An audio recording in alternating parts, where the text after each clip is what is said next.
با سلام به بینندگان عزیز، برنامه نان گل و سرخ رو نگاه میکنید، مجله سیاسی اجتماعی که در ایران به زبانهای انگلیسی و فارسی از طریق کانال جدید پخش میشه. من مریم نمازی ام و برنامه امروز رو با همکار بسیار عزیزم فریبرز پویا با سلام از من بهتون تقدیم میکنم. برنامه این هفته در رابطه با لقبایی مانند کافر، مرتد و منافقه و چجوری این خیلی اوقات توی غرب بهش میگن خب این آزادی بیان افراده، ولی در واقع چیزی که ما میخوایم اینجا بحث کنیم که آیا این نفرت پراکنی نیست؟ به نظر ما بله، نفرت پراکنی است.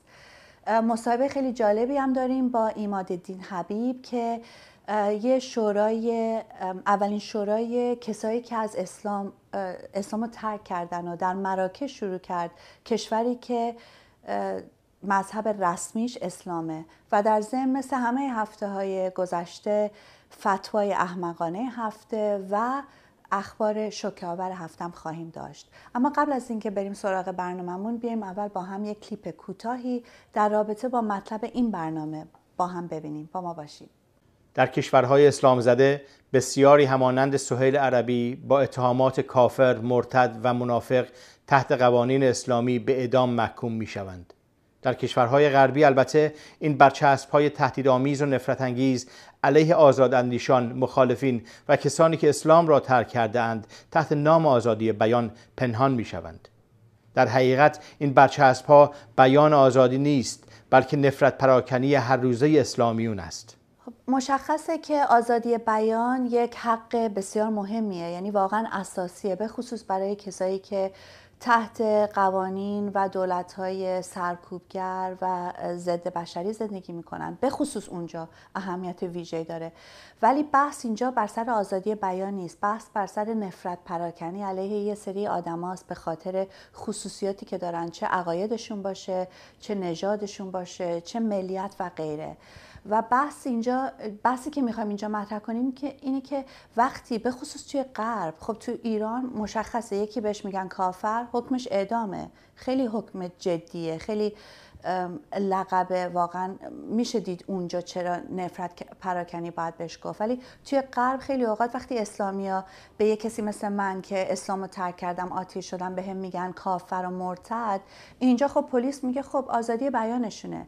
بحثی که ما داریم این بحث آزادی بیان نیست، این نفرت پراکنی علیه یه سری آدم هاست، کسایی که مثلا اسلام رو ترک کردن. کاملا درسته. وقتی شما توجه میکنین ببینین تو کشورهای مثل ایران، پاکستان، عربستان سعودی، مصر، وقتی به یه نفر ترم مرتد استفاده میکنن یا بهش میگن منافق یا کافر بهش میگن، از این ترم استفاده میکنن و این برچسب رو بهش میزنن، خیلی سریع این تبدیل میشه به حکم مرگ. و نه تنها دولت، بعضی جاها که نیروهای اسلامی و مذهبی قدرت دولتی دارن، بلکه کسایی هم که خارج از دولت هستن امکان دست به قتل بزنن، تهدید بکنن و این ترم خیلی خشونت آمیزه، خیلی تهدید توش داره و به همین خاطر ترم خیلی سنگینه دیگه، ربطی به آزادی بیان نداره. کسی که در واقع مثل دستور قتل کسی رو دادن، این کار کاری که باید محکوم بشه و جلوش گرفته بشه. در غرب هم به همین شکل، غرب اسلامیا و مذهبیون سعی کردن پشت سپر آزادی بیان بیان اون تهدیدهای خشونت‌آمیز به قتلشون رو مطرح بکنن و هر کس هم در واقع از وضعیتی که توی غرب هست سوء استفاده بکنن و من فکر کنم که این باید جلوش گرفته بشه در غرب و در کشورهای دیگه. دقیقاً. بحث سر اینه که خب به نظرم هیچی نباید مقدس باشه. عقاید، مذهب باید بشه به طور خیلی کامل بشه انتقاد کرد، ازش نقد کرد، حتی مسخره کرد، ولی نفرت پراکنی علیه انسان ها این یه چیز کاملا متفاوته. و یه مثالی براتون بیارم، مثلا یه جریان اسلامی هست توی انگلیس که ما یه گزارشی علیهشون تهیه کرده بودیم و نشون داده بودیم که اینا چجوری دارن نفرت پراکنی میکنن و خیلی رک و روشن علنی مثلا برام توییت کردن که خب چیزی افشا نکردیم، ما اینو علنی میگیم، این عقاید ماست. و مثلا حتی اسممو نمازی رو کرده بودن جنازه، چون توی زبون خودشون توی پاکستانی بهش میگن جنازی که نزدیک به اسم نمازی. میگم که خیلی راحت میگن تو جسدی، یعنی میکشیمت. خیلی راحت این حرفا رو میزنن ولی میرن پشت آزادی بیان قایم میشن و واقعیتش اینه که دولت و پلیس هم همینطور بهش نگاه میکنه. ولی چیزی که اینجا مهمه، ببینید مبارزات زیادی شده برای نفرت پراکنی علیه مثلا کسایی که نژاد متفاوتی هن یا علیه همجنسگرایان. همین کار ما باید علیه اسلامیون در دفاع از کسایی که اسلامو ترک کردن و دگراندیشان اسلامی، مسلمون هم حتی سازمان بدیم. همه کس حق داره بیاد عقاید من رو، رفتار من رو، کارهایی که من میکنم انتقاد بکنه. مسلمون میتونه این کارو بکنه، مسیحی میتونه این کارو بکنه، آتئیستا و غیر مذهبیان. عقاید این که آدما حق داشته باشن نقد بکنن، حرف بزنن، بخندن، مسخره کنن، همه این کارا میتونن بکنن، ولی تهدید به قتل کسی نمیتونن بکنن. ترم کافر، مرتد و منافق تهدید به قتل دقیقاً اون حکم قتل انسان هاست و یه ترم کاملا خشونت آمیزه که باید جلوش گرفته بشه و به نظر من خیلی مهمه که به خصوص توی اروپا که برای یه دوره‌ای به نظر من از اسلامیون سوء استفاده کردن. ما باید جا بندازیم که اینطوری نیست. این داره برمیگرده. این کاملا مشخصه که داره برمیگرده. جامعه اروپا داره عکس العمل به این قضیه نشون میده. با در نظر گرفتن این که نیروهای اسلامی اومدن توی خیابون‌های اروپا دارن تلاش میکنن که اون حکم قتلشون رو اجرا بکنن. خیلی ممنون. حالا بریم سراغ مصاحبه خیلی جالبی با عماد الدين حبيب که اولین سازمان آتئیستایی، کسایی که از اسلام رو برگرداندن، توی خود مراکش شروع کرد و الان انگلیسه و باش مصاحبه خیلی جالبی داشتیم. با ما باشید و اینو با هم تماشا کنیم.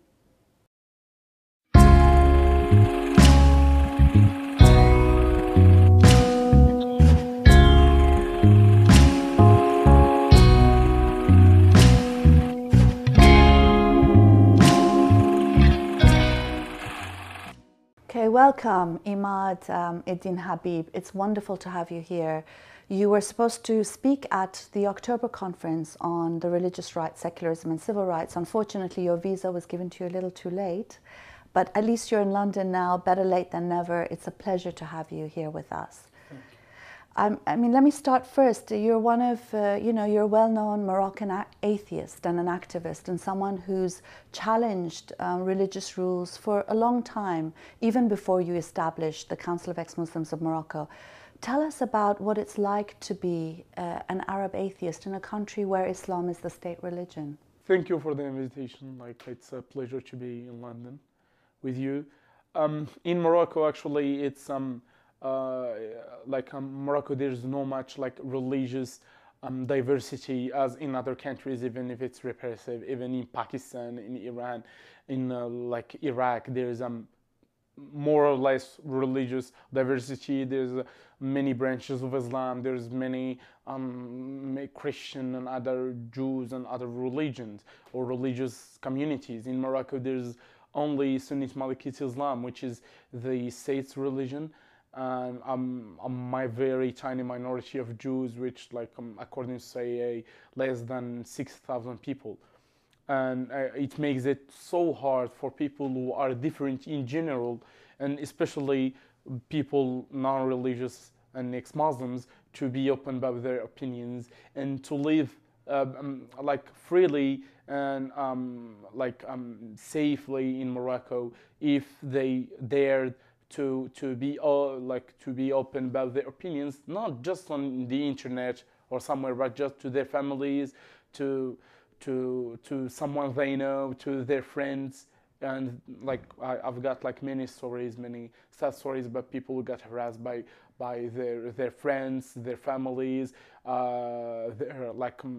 their colleagues at work for just expressing just a tiny idea, maybe even I would say secularism, maybe even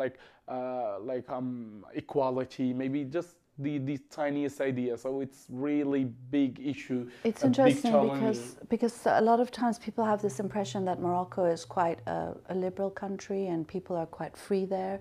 And you mention how it's actually what you've done is a prosecutable offense in Morocco. Explain that. I mean, what's the reality versus the image that a lot of people have? Yes, actually, Morocco relies mainly on tourism, among other things, and rely on international recognition. But in the reality, even on the laws, it's punishable to shake a faith of a Muslim. It means just if you talk with a Muslim, why you are a Muslim, do you think that Quran is the word of God? It's punishable from 6 months to 3 years of prison. It's illegal to form any organization or political party that doesn't consider Islam or the monarchy or the Moroccanness of Sahara as their as sacralities, or they disagree with them, and it's just illegal to make any posts on the internet or in the streets or something about talking about against Islam or against the monarchy. So it's oppressive, but in selectively oppressive. So they don't oppressive anyone who say this, but they do. We witnessed many arrests of people just for the sake of their opinions. I mean, you mentioned also that there are people who you heard from who were atheists who suddenly disappeared, and you have no idea what happened to them. It's important, I think, for people to realize how difficult it is actually to say that you're an atheist, and that it has real repercussions. And also for you, I mean, what happened to you in particular as well? Yeah, actually, generally, for people, when we are on Facebook or Twitter or any other social media, people are with fake names because they can't, Moroccans actually are de facto Muslims for the law and de facto Muslims for the family. For others people, when you meet a Moroccan, you the first thing he will think about, you're Muslim. So it's an options actually. Either pretend to be Muslim and just pretend to abide by laws of the country, or be open about your opinions, and you get harassments from your family, from everywhere. Actually, I got harassment from my family, from society, from where I studied, and from hundreds and hundreds and hundreds of death threats and everything, just because I was open about my opinions on social media, and it's really sad to see this. People are just pretending to be Muslim just to stay because they have ties in Morocco, because they can't leave Morocco, because they love Morocco, they're Moroccans. But still, the Moroccan society, predominant culture, doesn't accept Moroccans as a as a diverse religious communities, but it stipulates that they are either to be Muslims, Sunnite Malikist Muslims, or they not part of this Moroccanness, if we can say. I mean, there was also the ulamas, the Council of Ulamas issued a fatwa against this. Explain that. What happened exactly? Actually, when we founded the Council of Ex-Muslim, which was an answer how we label ourselves, because we were in that, as Albert Camus said, when you live somewhere where there's so many chains, to express yourself, your own existence become rebellious acts, and that was it. Council of Ex-Muslims is just a pledge to exist. We are here, we're living here, we're Moroccans, and we do recognize that we are Moroccans, and we do not share the same religious affiliations with the majority. And just later, after weeks after that, it was published on a newspaper that the Council of the Supreme Council of Ulamas published a fatwa stipulating that any Muslim, and actually by saying Muslim in Sunnite Malikite Islam, it's anyone born from a Muslim father. So he's de facto Muslim, and even if when he grew up and tried to change his religion views. He's an apostate for this. And any Muslim is like, if he changed religion, he should be executed and killed. And that's like, it's like, and what is funny is unsaid in the same time. It's like this Supreme Council of Ulamas is presided by the King of Morocco, and with the Minister of Religious Affairs, and with the heads of the local councils of ulamas, like local councils of ulamas. So it means that the state actually gave a reason even for people to harass you, even if they won't kill you. Actually, they will like give people a free pass to harass you and to beat you and to hurt you physically. Actually, which is I think we couldn't like accept it. I mean, what do you say to people who would tell you that you shouldn't have started the Council of Ex-Muslims in Morocco, that it was better if you had just stayed quiet and hid your atheism? Well, I think that Europe like relies on all those people who like died, and those people who was persecuted, from Galileo to Voltaire to Jean-Jacques Rousseau and others that like they were open about their opinions, and their books was like burned, and they were like killed or burned alive, like Bruno and others. Those ones who created like shake the fundamentalism, European fundamentalism. And I think that like the Islamic world needs peoples to shake that fundamentalism and to come up. Actually, there's so many people that like lost their faith in the Islamic world by it just like I would say really difficult for them to come out, because like when you come out and it's like you put in mind that maybe one day you can't live anymore in this country. You'll leave the loved one, you'll leave everything you love in this country because of your opinions. So that's why it makes it so hard for people to come out. Yeah. So do you regret doing it then, given the fact that you faced so much problems and persecution as a result? Actually, what I regret is the reaction of people. Like I know them. Religious affiliation is a human right, and anyone is like should have the right to believe what they want, to reject what they want. And I think that like the state, the religious Supreme Council of Ulamas, and the society doesn't do what they should do to promote a culture of diversity in Morocco, on the Islamic world generally, a culture of diversity and a culture of citizenship. And what like makes us Moroccans is citizenship, and not religious affiliation, and not what we eat and what we think about, or something else. I mean, just as a last question, you mentioned the fact that Facebook is one of the only free places available to a lot of Arab atheists across the world. Why is that? And, how important has that been in this rise and explosion of atheism that we're seeing across the Middle East, North Africa, and places like Iran as well? I won't say there's an explosion of atheism in the MENA region, Middle East and North Africa. I would say there's more people who come out from the closet and say, here I'm non-religious, because there've been always people like that, but they lack the freedom to, and they lack maybe the courage, because there's no freedom, but they lack the courage to do so. And we see our brave Egyptian friends harassed and arrested all the time, and even like people like Karim Amr, like whose family testified against him in a court where he went for 4 years in prison for just being open about his opinions and being critical to the government and to the religion. Actually, I think that Facebook and social media gave a free place, free from the laws, even if actually in Morocco it's a crime to criticize monarchy or criticize Islam, even on Facebook.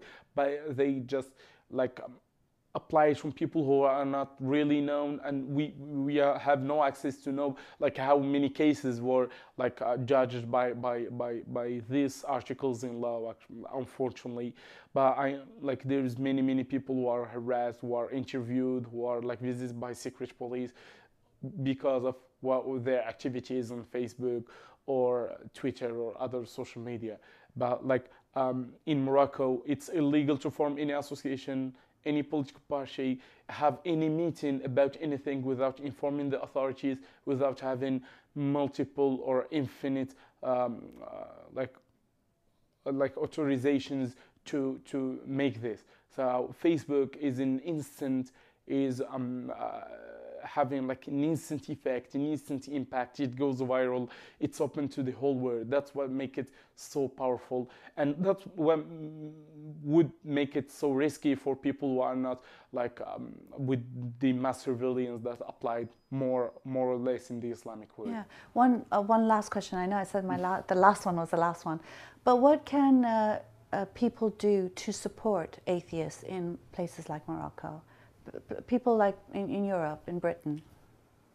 I think that actually we should like give those people a chance to live with their religious belief without being harassed, without being concerned about their lives, about their like we're human beings, like about their basic human rights, and and have an option to live in their country, to live in their countries, even with the difference of opinions, etc. I think that there's more work to do on the Islamic world to install a culture of diversity, of difference, and that religious values, that individual values enrich the society, and not like we have in our oppressive societies, that the society values that should be applied on everyone. Okay, thank you. I mean, I think your case in particular shows how much effect one person can have, and also how important it is to support people like yourself in creating a change and helping to create societies where people will be able to say that they're atheists without fear. Thank you, Ahmad. Thank you.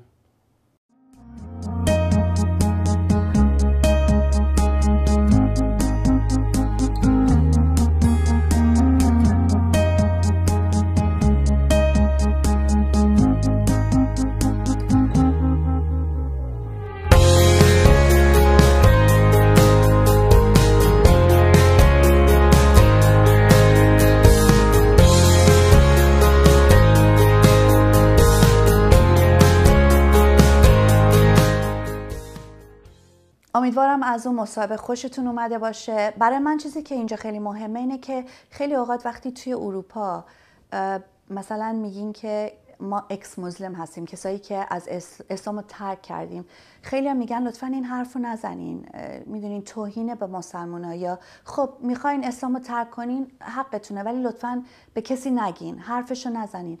من میخوام بگم اتفاقا چرا حرفش رو نزنیم؟ این هر کسی باید آزاد باشه اگر میخواد مذهبی باشه و اگر میخواد مذهبی نباشه، و به نظرم این باید به رسمیت شناخته باشه، و به خصوص وقتی توی جوی هستیم که اسلامی‌ها دارن آدم میکشن به خاطر ترک اسلام، حتی 100 برابر مهمتر میکنه که بتونیم اینو بگیم و با صدای رسا بگیم. درسته، به خاطر که این حرفی که میگن ساکت باشین، چیزی نگین، خب مسئله خصوصی خودتونه، بین خودتون نگه دارین، علنی چیزی نگین، در واقع انعکاس همون تهدیدیه که در واقع آدما رو ساکت کرده. میخواد تهدید به قتل و ترم کافر، منافق، اینا میخواد آدما رو ساکت بکنه، و در واقع این حرف انعکاس همونه که در واقع تلاش میکنن که اون حرف رو به شکل آرومتری مطرح بکنن. اتفاقا برعکس، بیان مخالفت با مذهب، نقد مذهب، شک کردن در مورد مذهب به شکل علنی برای سلامت جامعه خیلی لازمه. هر جامعه‌ای که میخواد یک کوچکترین پیشرفتی بکنه، زندگی مردم رو راحت بکنه، آرامش داشته باشن مردم، باید شرایط نقد عقاید پوسیده و عقب مونده فراهم باشه و جامعه بتونه از این استفاده بکنه. بهترین کاریه که بشر امروز میتونه بکنه. و جدا از این که واقعا جا باز میکنه برای انسان‌ها که بتونن هر طوری که میخوان زندگی کنن بتونن زندگی کنن، در ضمن به نظرم این یه چالش مهمیه علیه جنبش اسلام سیاسی و خیلی واقعا نیاز داریم به آدمایی که بیان بگن که آتئیستیم، اسلام رو ترک کردیم، مذهب رو قبول نداریم. اما الان بریم سراغ اخبار شوکه آور این هفته.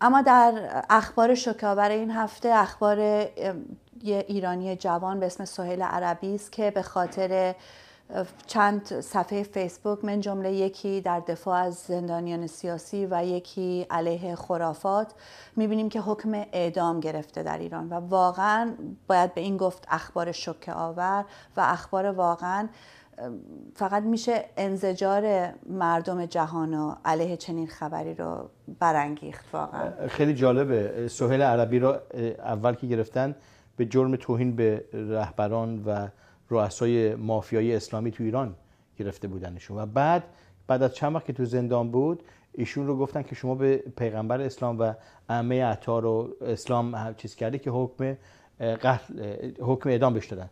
در واقع میخوان جلوی هر کسی که به سران مافیای اسلامی انتقاد بکنه رو جلوشو بگیرن، میخوان مردم بترسونن و این حکم در واقع حکمیه بر علیه تمام کسایی که صفحه فیسبوک دارن و که هر کسی که صفحه فیسبوک داره باید عکس العمل به این قضیه نشون بده، محکوم بکنه و در دفاع از سهیل عربی حرف بزنه و اینو انعکاس بده و نباید اجازه داد که در سکوت تلاش بکنن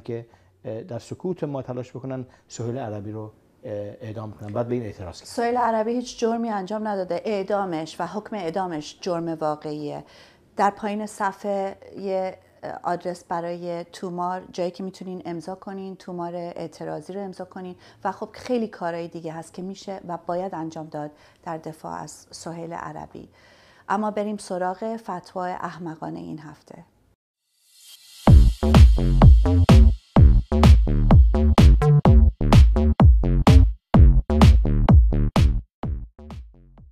در فتوای احمقانه این هفته گفتیم فقط نشون بدیم که فقط اسلامیون نیستن که از این کارا میکنن، مسیحی هم هستن.